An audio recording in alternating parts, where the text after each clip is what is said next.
Bristol Community College, Mathematics with Dan Avedikian, Math 060, Topics in Developmental Mathematics, Section 3.1, Problem 2. This is Section 3.1, Problem 2.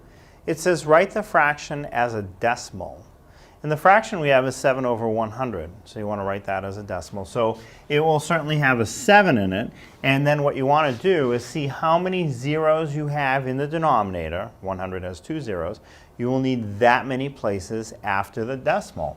So if I start with the decimal right next to the 7, that's only one place after the decimal. I want to have 2, so I'm going to have to move it over one spot to the left. So if I make it 0.07, now I have 2 places after the decimal because of the 2 zeros that I have in the denominator.